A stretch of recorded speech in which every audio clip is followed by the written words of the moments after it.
بسم اللہ الرحمن الرحیم۔ السلام علیکم۔ بیان کیا جاتا ہے کہ بنی اسرائیل میں ایک شخص تھا جس کی بیوی نہایت حسین تھی، جس پر وہ اسرائیلی فریفتہ تھا۔ چنانچہ جب اس عورت کا انتقال ہو گیا تو اس اسرائیلی کو بڑا دکھ ہوا اور ایک مدت تک وہ اس عورت کی قبر پر بیٹھا روتا رہا۔ اتفاقاً حضرت عیسیٰ علیہ السلام کا ادھر سے گزر ہوا تو انہوں نے اس اسرائیلی کو پریشان حال دیکھ کر اس کا سبب معلوم کیا۔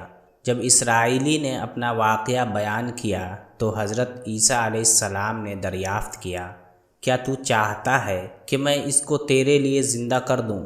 اس نے عرض کیا کہ ہاں حضور، یہی میں چاہتا ہوں۔ چنانچہ جب حضرت عیسیٰ علیہ السلام نے اس قبر کے مردہ کو آواز دی تو قبر سے ایک حبشی غلام جس کے ناک کے نتنوں، آنکھوں اور جسم کے دوسرے سوراخوں سے آگ کی لپٹیں اٹھ رہی تھی۔ حضرت عیسیٰ علیہ السلام کو دیکھتے ہی غلام نے کلمہ پڑھا کہ لا الہ الا اللہ عیسیٰ روح اللہ۔ اسرائیلی نے یہ دیکھ کر عرض کیا، حضور مجھ سے غلطی ہو گئی، میری بیوی کی قبر تو دوسری ہے۔ یہ سن کر حضرت عیسیٰ علیہ السلام نے حبشی کو حکم دیا کہ تم اپنی قبر میں واپس ہو جاؤ۔ چنانچہ وہ مردہ ہو کر گر گیا اور اس کی قبر کو مٹی سے چھپا دیا گیا۔ پھر حضرت عیسیٰ علیہ السلام نے اس دوسری قبر کی جانب توجہ فرمائی اور حکم دیا کہ اے صاحب قبر، اللہ کے حکم سے زندہ ہو جا۔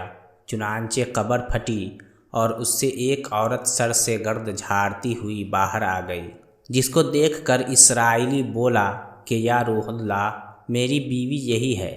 اور حضرت عیسیٰ علیہ السلام کے حکم سے وہ اسرائیلی اپنی بیوی کو ہمراہ لے کر واپس ہونے لگا، مگر عرصہ سے جاگا ہوا تھا، اس لیے اس پر نیند کا غلبہ ہو گیا اور اس نے بیوی سے کہا کہ تیری قبر پر گریہ زاری اور بیداری نے مجھے ہلاک کر دیا ہے، اس لیے میں چاہتا ہوں کہ کچھ دیر آرام کر لوں۔ بیوی کہنے لگی کہ ہاں، آپ آرام کر لیجئے۔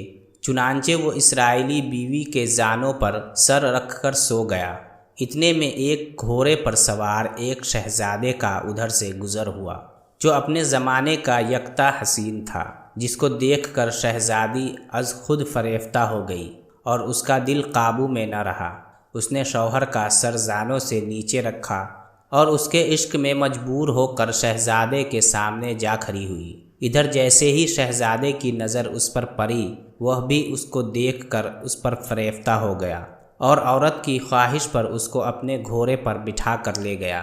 چنانچہ اس کے شوہر نے بیدار ہو کر جب اپنی بیوی کو نہ پایا تو نہایت پریشان ہوا اور اس کو ملنے کی تدبیر سوچنے لگا۔ سوچتے سوچتے آخر اس کے نشان قدم پر چل کر اپنی بیوی کو تلاش کر لیا، جو شہزادے کے پاس پہنچ چکی تھی۔ اس کو دیکھ کر اسرائیلی نے شہزادے سے عرض کیا کہ یہ میری بیوی ہے، آپ اس کو چھوڑ دیجئے۔ ابھی شہزادہ کچھ کہنے بھی نہ پایا تھا کہ اس عورت نے کہا، میں تیری بیوی نہیں بلکہ شہزادے کی لونڈی ہوں۔ یہ سن کر شہزادہ اسرائیلی سے کہنے لگا، کیا مجھ سے میری لونڈی کو لینا چاہتا ہے؟ اس نے کہا، خدا کی قسم یہ میری بیوی ہے، جس کو میرے سردار حضرت عیسیٰ علیہ السلام نے مرنے کے بعد میرے لیے زندہ کیا ہے۔ ابھی یہ گفتگو ہو ہی رہی تھی کہ اتفاقاً حضرت عیسیٰ علیہ السلام بھی وہاں تشریف لے آئے، جن کو دیکھ کر اسرائیلی کہنے لگا، یا روح اللہ، کیا یہ میری وہ بیوی نہیں ہے جس کو آپ نے میرے لیے زندہ کیا ہے؟ حضرت عیسیٰ علیہ السلام نے فرمایا کہ ہاں، یہ وہی ہے۔ یہ سن کر عورت کہنے لگی کہ یا روح اللہ، یہ شخص جھوٹا ہے، میں تو اس شہزادے کی لونڈی ہوں۔ حضرت عیسیٰ علیہ السلام نے فرمایا، کیا تو وہ عورت نہیں جس کو میں نے اللہ تعالیٰ کے حکم سے زندہ کیا ہے؟ عورت نے کہا، یا روح اللہ، بخدا میں وہ نہیں ہوں۔ اس کے بعد حضرت عیسیٰ علیہ السلام نے فرمایا، جو جان خدا کے حکم سے میں نے تجھے دی ہے اس کو واپس کر دے۔ یہ سنتے ہی وہ عورت پھر مردہ ہو کر گر پڑی اور حضرت عیسیٰ علیہ السلام فرمانے لگے کہ جو شخص ایسے آدمی کو دیکھنا چاہے جو کافر مرا تھا اور زندہ ہو کر ایمان لایا، تو وہ اس حبشی غلام کو دیکھ لے جو پھر ایمان کی حالت میں مرا ہے، اور جو کوئی ایسے شخص کو دیکھنا چاہے جو مومن مرا تھا پھر اللہ نے اس کو زندہ کیا اور وہ کافر ہو کر حالت کفر میں مر گیا، تو وہ اس عورت کو دیکھ لے۔ اس واقعے کو دیکھ کر اسرائیلی نے قسم کھائی اب کبھی نکاح نہ کروں گا، اور میدانوں کی طرف نکل گیا جہاں اللہ تعالیٰ کی عبادت میں مصروف رہ کر اسے موت آ گئی۔ اللہ تعالیٰ اس پر رحم فرمائے۔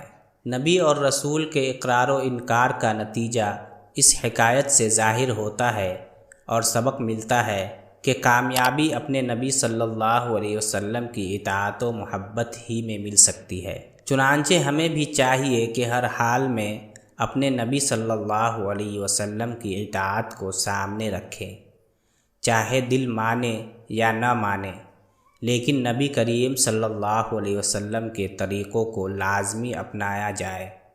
اللہ تعالیٰ اس واقعے سے سبق حاصل کر کے عمل کرنے کی توفیق عطا فرمائے۔ آمین یا رب العالمین۔